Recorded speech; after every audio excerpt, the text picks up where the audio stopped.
Hi, hello everybody, it's the Gringo Scott here today, and today we are looking at the movie Triangle of Sadness on Disney Plus. A rather interesting movie. It's super rich people on a super yacht, a $250 million price tag on that yacht. It's a very expensive yacht. Woody Harrelson is the captain. You start seeing that they all act friendly to each other, but then it's all fake. The staff on the ship really don't like the clientele, or the staff try to do what they say, or it's gross. Then you see the captain who has this disdain for capitalist pigs.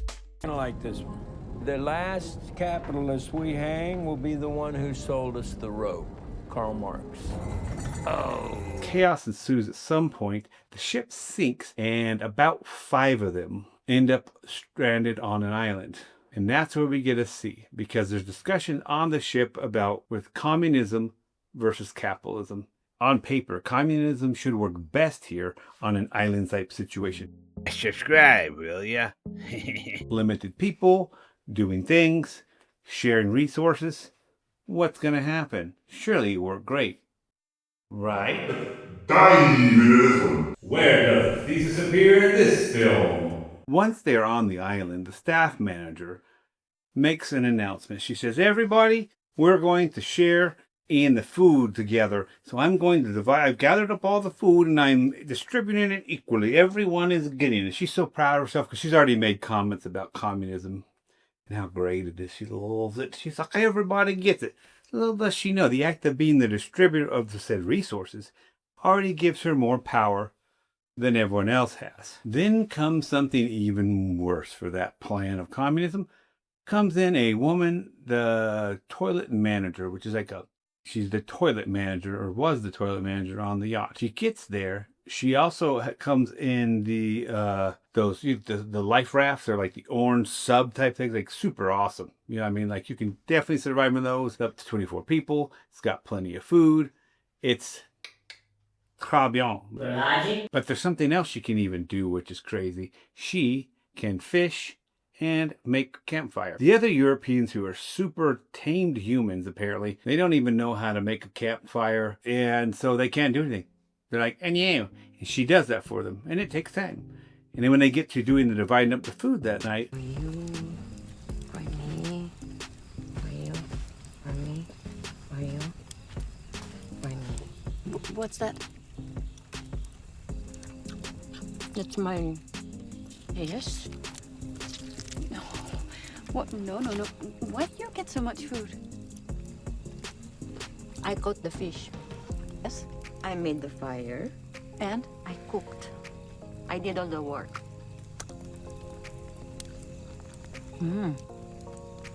Uh-oh.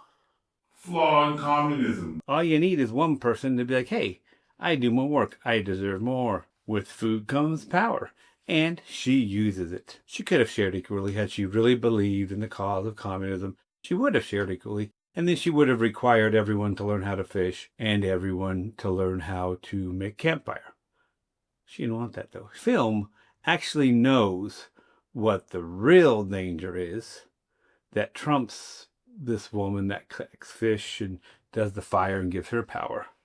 What do you think that is?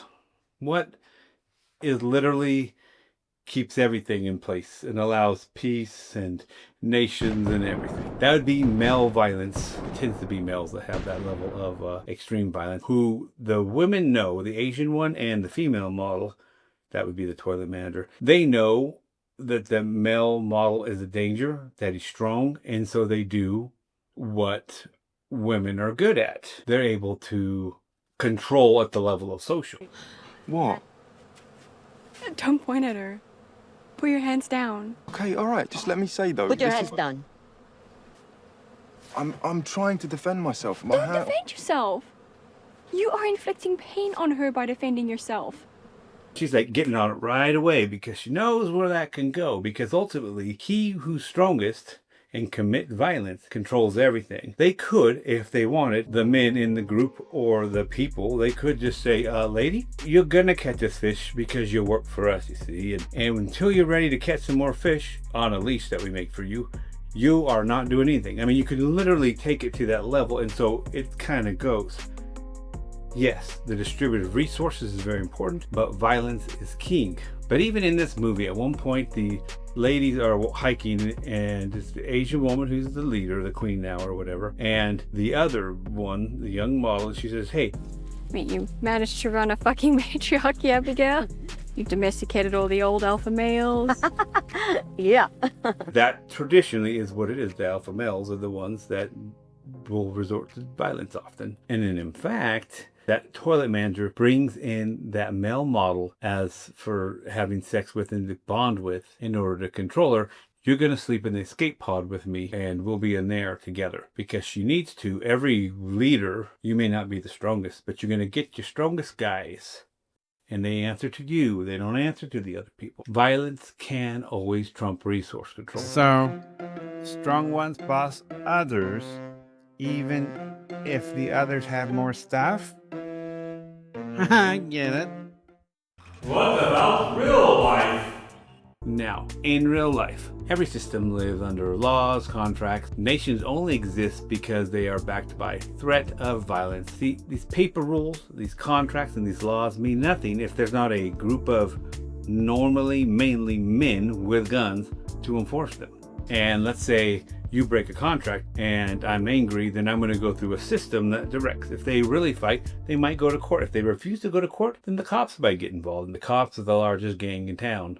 And the military, if need be, is the most largest. That's how nations themselves exist. And this is why communism collapses. See, it assumes people will share equally, but someone always has an edge. Skills, charisma, strength, or control of violence, and that person uses their advantage to create a new hierarchy. That's the angle I took.